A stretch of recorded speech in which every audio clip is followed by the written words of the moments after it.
Salam, hər birinizi xoş gördük. Lənkəran rayonu Yuxarı Nüvəli kənd Mais Mirzəcanov adına tam orta ümumi təhsil məktəbinin radio qovşağı efirdədir. Aparıcınız mən 9A sinif şagirdi Məmmədzadə Mirtarix.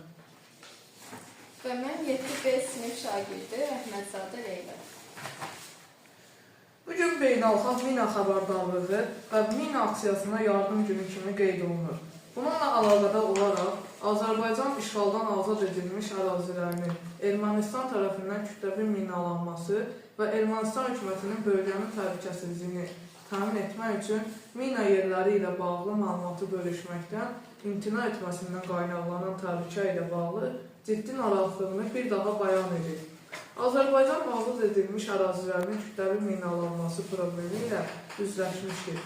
Və bu münaqişədən sonraki dövrdə həm hərbi, həm də mülki şəxslərin həyatı təhlükəsizliyi və yaşayış imkanları üçün ciddi təhlükədir.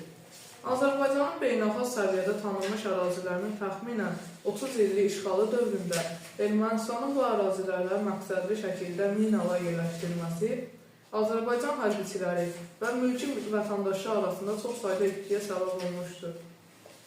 Azərbaycan silahlı qüvvələrinin əks-hücum əməliyyatlarından sonra məcburi geri çəkilmə mərhələsində də Ermənistan Azərbaycan tərəfindən maneələr yaratmaq üçün məqsədli şəkildə həmin ərazilərdə kütləvi şəkildə minalar yerləşdirir. 10 noyabr 2020-ci il tarixində Azərbaycan, Ermənistan və Rusiya liderləri tərəfindən Ermənistan və Azərbaycan arasındakı bütün hərbi əməliyyatlara son qoyulduğunu elan edən üç tərəfli bəyanat imzalandığı vaxtdan bu günədək işğaldan azad olunmuş ərazilərimizdə mina partlaması nəticəsində aralarında 14 nəfəri mülki şəxs olmaqla 20 nəfər Azərbaycan vətəndaşı həlak olub. Eyni zamanda digər insanları qorumağa çalışan Azərbaycan Respublikası ərazilərinin minalardan təmizləməsi üzrə Milli Agentliyinin Anama cəsur əməkdaşları da daxil olmaqla 85 vətəndaşımız, o cümlədən 16-sı mülki şəxs ağır yaralanır. Ermənistanın Azərbaycan torpaqlarını qanunsuz şəkildə işğalı dövründə, habelə bu torpaqlardan çıxmağa məcbur edilən zaman həmin ərazilərdə məqsədli şəkildə minaların yeridilməsi, etnik təmizləməyə məruz qalmış yüz minlərlə Azərbaycanlının öz torpaqlarına qayıtmasına və bu insanların fundamental hüquqlarının həyata keçirilməsinə maneə olmaq və mümkün qədər çox insanın lazımsız əzab çəkməsinə nail olmaq istəyən Ermənistanın niyyətini açıq şəkildə nümayiş etdirir. Ermənistanın bu davranışı regionda sülh təhlükəsizliyi və əməkdaşlığının reallaşdırılmasına başlıca əngəl olmaqla davam edir. Həmçinin bugün bütün dünyada beynəlxalq internet günü kimi qeyd olunur. Beynəlxalq internet günü 1998-ci ildə Roma papası İohann Haber tərəfindən təsis olunur. Hələlik internet bayramının dəqiq tarixi haqqında razılıq əldə olunmayıb. Belə ki, hər ölkə beynəlxalq internet gününü Milli Domen Zonasının açılış gününə qeyd edir. Lakin dünya miqyasında internetin ən populyar bayramı 4 aprel hesab edilir. İnternet bəşər tarixinin ən böyük ixtirasıdır desək, yanılmarıq. Çünki internet olmadan 21-ci əsrdə həyatımızı təsəvvür etmək mümkün deyil. İnternetdə vahid idarəetmə mərkəzi yaxud vahid müdiriyyət yoxdur. Buna baxmayaraq, şəbəkənin belə təşkili əslində dərindən düşünülmüş struktur deməkdir. Bu struktur 1969-cu ildə ABŞ Müdafiə Nazirliyi tərəfindən işlənilmiş ARPANET layihəsinin çərçivəsində qurulmuş və on minlərlə dünya proqnozçularının kollektiv şüuru ilə getdikcə inkişaf etdirilib və mükəmməlləşdirilib. 1958-ci ildə SSR-nin kosmosa ilk süni peyk buraxması ABŞ-ın müasir texnologiyaların inkişafını sürətləndirməyə sövq edib.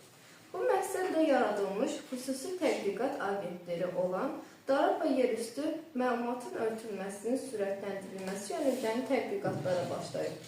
Bunun üçün ilk öncə ABŞ-da yerləşən bütün radarların vahid şəbəkədə birləşdirilməsi işə başlanıb. Bunun üçün müxtəlif məntəqələrdə, penkadonlarda, hərbi hava qüvvələri, hərbi hücuma müdafiə bazaları və digər məntəqələrdə yerləşən kompüterlərin vahid şəbəkədə birləşdirmək lazım edir. Bu işi görmək üçün ABŞ-ın ən yaxşı kompüter mütəxəssislərinin bir araya gətirildi. Uzun illər davam edən gərgin, əmək və çoxlu tədqiqatlar sonra 29 oktyabr 1969-cu ildə Kaliforniya Universitetindəki laboratoriyaların birində amillərin iki vahid sistemi birləşdirə bildilər. Bu tarix internetin dünyaya ilk dəfə meydana gəldiyi tarix hesab olunur. Artıq 1971-ci ildə 15 müxtəlif obyektlərdən olan kompüterlərin vahidi şəbəkədə birləşdirmək mümkün olmuşdur. İnternet sözü isə ilk dəfə olaraq 1990-cı ildə istifadə olunmağa başlayıb. 1994-cü ildə ilk dəfə olaraq internetin elektron kommersiya məqsədi ilə istifadə olunmağa başlayıb. Azərbaycanda internet 1993-cü ildə inkişaf etməyə başlayıb. Azərbaycanda geniş zonalı xidmətlər göstərilməsində 2006-cı ildən başlanılıb və son illərdə istifadəçilərin sayının ciddi artımı davam edir. Bunun əsas səbəbi ölkədə iqtisad sahəsinin inkişaf etdirilməsi, elektron hökumət layihələrinin genişləndirilməsi, xidmətlərin göstərilməsi üçün internetdən istifadənin artırılması üzrə həyata keçirilən dövlət siyasətinin icrası nəticəsindədir. Son illər ölkədaxili internet şəbəkəsinin qlobal internet şəbəkəsinə qoşulmaq sürətlə davam edir. Dəyərli radyo dinləyicilərimiz, bizə ayrılan nefrin sonuna gəldik. Gələn nefirlərdə görüşənə qədər sağ olun, salamat qalın.